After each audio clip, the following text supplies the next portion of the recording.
মাসের 5 তারিখ আজ থেকে প্রায় এক মাস পূর্বে অর্থাৎ 5 আগস্ট আমাদের ছাত্র জনতার যে অভ্যুত্থানটি সংগঠিত হয়েছিল 1971 পরে বাংলাদেশের ইতিহাসে অন্যতম একটি অধ্যায়, যে অধ্যায় দিয়ে 53 বছরের ইতিহাসের একটি পরিবর্তন হয়েছে, কিংবা বলতে পারি যে 16+2 18 বছরের একটি ফ্যাসিজমের যে পট পরিবর্তন এবং পতন সেটি ঘটেছে। আমাদের জায়গা থেকে এখানে বেশ কিছু বিষয় রয়েছে। আসলে আমরা দেখেছি আমাদের এই ছাত্র জনতার অভ্যুত্থানে 1 মাস হয়ে যাচ্ছে। আমাদের যে রক্তের দাগ, সেই দাগগুলো কিন্তু এখনো শুকায় না। আপনি ঢাকা শহরের অন্যতম হসপিটালগুলোতে আজকে যান, আপনি Dhaka medical college, Suhrawardy hospital, orthopaedic hospital থেকে শুরু করে চক্ষু ইনস্টিটিউট, আপনি যেখানেই যান সেই রক্তের দাগ, সেই বুলেটের চিহ্ন, কিংবা ফ্যাসিজমের যে দোষর যারা হাতে ধারালো অস্ত্র নিয়ে রাস্তায় নেমেছিল সাধারণ মানুষ ছাত্র জনতাকে ছিন্ন বিচ্ছিন্ন করার জন্য, সেই রক্তাক্ত দাগ আর ক্ষতচিহ্নগুলো এখনো রয়েছে। এখনো সেই দাগগুলো অনেকে শরীরে নিয়ে রাস্তায় চলছে, কিছুটা সুস্থ হয়ে কিংবা কিছুটা ব্যথা নিয়ে। সেই জায়গা থেকে আমরা মনে করি যে আমাদের এই যে ক্ষত চিহ্নগুলো, এই চিহ্নগুলো আমাদের প্রত্যেকের ধারণ করা উচিত। প্রত্যেকটি মানুষের আলাদা আলাদা একটি ইতিহাস রয়েছে, প্রেক্ষাপট রয়েছে। এই বিগত 2 মাসে একজনের সাথে আসলে আরেকজনের ইতিহাসটি কিংবা অভিজ্ঞতাটি আপনি কখনো এক করতে পারবেন না, কারণ প্রত্যেকে যে ঘটনাগুলো ফেস করেছে সেগুলো একজনেরটি আরেকজনের থেকে ভিন্ন। সেই জায়গায় আমরা শুধু আন্তর্জাতিক মিডিয়া নয়, দেশীয় মিডিয়া নয়, বরং প্রত্যেককে তাদের জায়গা থেকে আমরা অনুরোধ করব, আপনারা এই ডকুমেন্টেশনগুলো করুন। আপনারা দেখুন কিভাবে নিষিদ্ধ গুলিগুলো দিয়ে আমার ভাইয়ের বুকটি ঝাঁঝরা করা হয়েছে, কিভাবে পুলিশ ওই লিথাল গুলিটি, জনগণের টাকায় কেনা গুলিটি বাংলাদেশের ছাত্র জনতার মেরুদণ্ডে বিদ্ধ করার জন্য, জীবন নেয়ার জন্য ব্যবহার করেছে।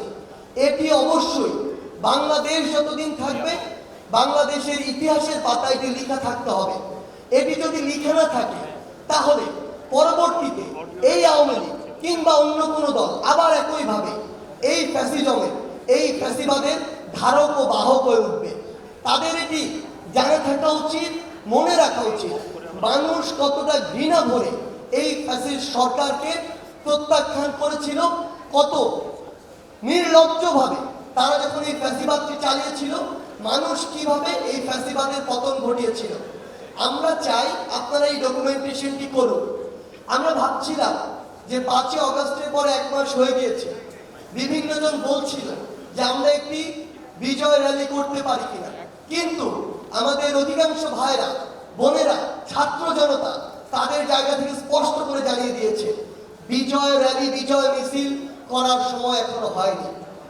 এই বাংলাদেশে যে ফ্যাসিস্টের পতন ঘটেছে সেই জায়গা থেকে এই দগদগে ক্ষতগুলো রেকটিফাই করে এমন একটি বাংলাদেশকে যতদিন না আমরা বিনির্মাণ করতে পারছি, যতদিন না এই বাংলাদেশ গণমানুষের বাংলাদেশ হয়ে উঠছে, আমরা আমাদের অধিকারগুলো ফিরে না পাচ্ছি, সিস্টেমগুলো আবার নতুন করে পুনর্গঠিত না হচ্ছে, মানুষ যে মানবিক কিংবা তার সাংবিধানিক সুবিধাগুলো পায় সেগুলো যতদিন নতুন করে পাওয়া শুরু না হচ্ছে, ততদিন কোনোভাবেই এমন একটি বিজয় মিছিল করা প্রাসঙ্গিক নয়। এটি আমাদের স্পিরিটের সাথে যায় না, আমাদের এই ছাত্র জনতার অভ্যুত্থানের চেতনার সাথে যায় না।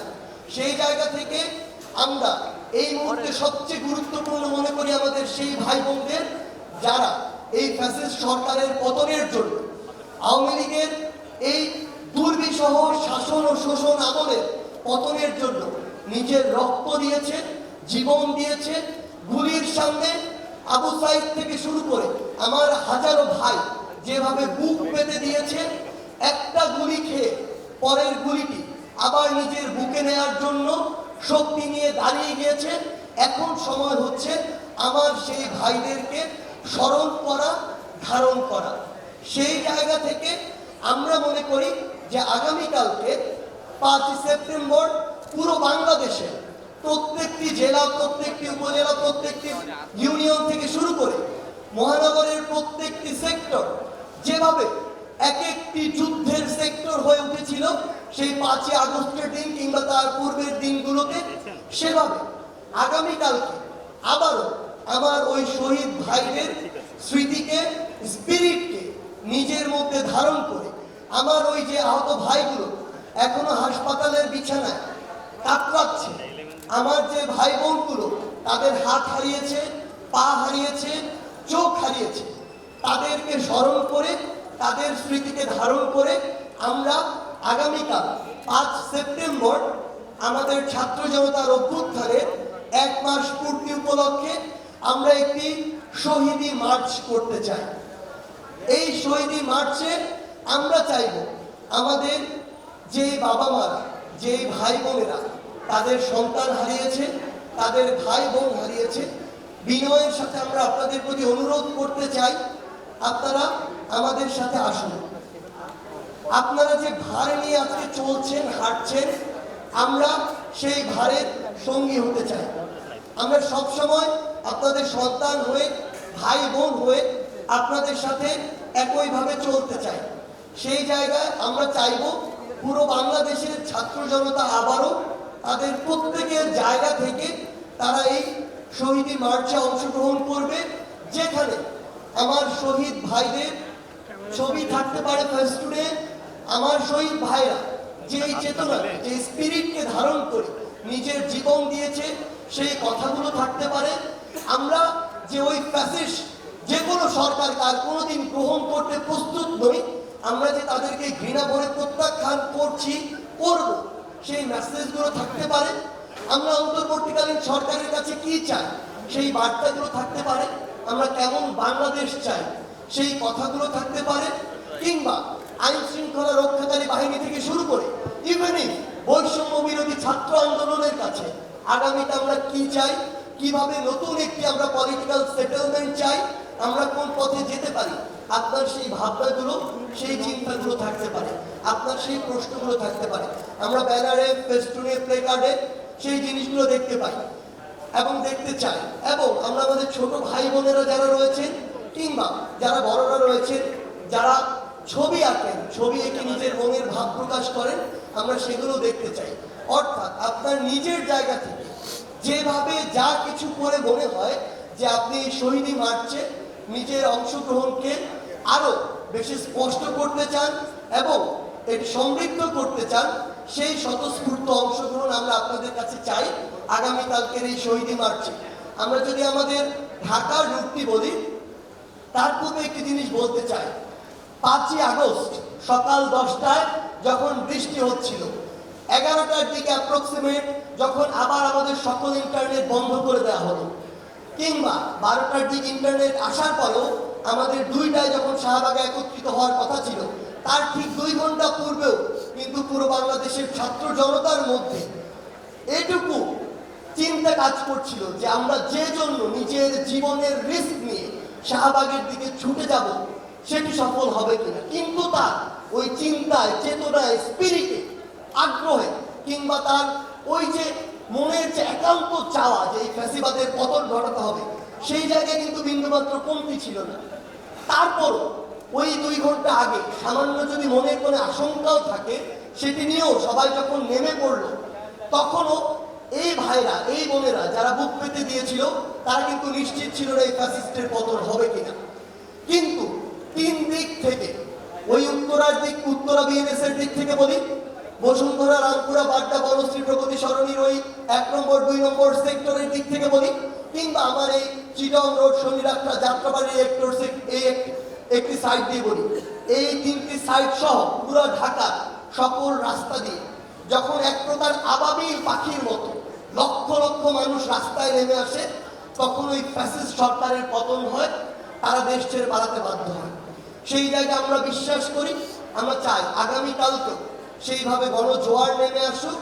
এবং আমরা আমাদের জায়গা থেকে একটি জিনিস বলতে চাই, যে যেখান থেকে যেভাবে পারেন আমাদের ঢাকায় সেন্ট্রালি আমাদের এই শহীদি মার্চটি শুরু হবে ঢাকা বিশ্ববিদ্যালয়ের রাজু ভাস্কর্যের সামনে থেকে। আমরা চাই এই পয়েন্টগুলো থেকে ঢাকার প্রত্যেকটি পয়েন্ট থেকে। আপনারা চাইলে ব্যক্তিগত উদ্যোগে আসতে পারেন, আপনারা চাইলে ওই পয়েন্টগুলো থেকে একত্রিত হয়ে আবার আপনাদের ব্যক্তিগত কোনো উদ্যোগে নির্দিষ্ট কিছু যানবাহনের মাধ্যমে আসতে পারেন। এটি আপনারা নির্ধারণ করবেন। এটি আগামীকাল বিকাল 3টায় ঢাকা বিশ্ববিদ্যালয়ের রাজু ভাস্কর্যের সামনে থেকে শুরু হবে। আমি রুটটি বলছি, আমাদের শহীদ মার্চের রুট হবে রাজু ভাস্কর্য থেকে শুরু করে নীলক্ষেত হয়ে নিউ মার্কেট, কলাবাগান, এরপরে ধানমন্ডি পার হয়ে মানিক মিয়া এভিনিউ হয়ে, অর্থাৎ সংসদ ভবনের সামনে দিয়ে ফার্মগেট, কাউরান বাজার, শাহবাগ, আবার রাজু ভাস্কর্য হয়ে আমাদের জাতীয় শহীদ মিনারে গিয়ে শেষ হবে। এবং সেখানে আমরা প্রত্যাশা করি আমাদের শহীদ পরিবারের একজন মা, একজন বাবা, একজন ভাই, একজন বোন তাদের জায়গা থেকে তাদের চাওয়াগুলো বলবেন, তাদের অনুভূতিগুলো বলবেন এবং পরবর্তী বাংলাদেশের তরুণ প্রজন্মের কাছে, ছাত্র জনতার কাছে তারা কি চান সেটি তারা তাদের জায়গা থেকে উপস্থাপন করবেন। কেমন একটি বাংলাদেশ তাদের প্রত্যাশা, আমরা কিভাবে তাদের পাশে তাদের সন্তান হয়ে, ভাই বোন হয়ে থাকতে পারি আগামীর প্রত্যেকটি দিন, সেই জিনিসগুলো তারা তাদের জায়গা থেকে উপস্থাপন করবেন। এবং আমরা আপনাদের কাছে অনুরোধ করি, বিনীত অনুরোধ করি, বাংলাদেশের যারা মিডিয়া কর্মী ভাইরা রয়েছেন, আমরা বিশ্বাস করি আপনারা অধিকাংশই আপনারা আপনাদের যে জার্নালিজমের যে স্পিরিট সেটি আপনারা ধারণ করেন। আপনাদেরকে বাধ্য করা হয়েছিল, চেপে ধরা হয়েছিল, আপনাদের পাবলিশ করা নিউজটি মুছতে বাধ্য করা হয়েছিল। আমরা আমাদের আন্দোলনের সময় দেখেছি সত্যি একটি হেডলাইন যখন গিয়েছে কয়েক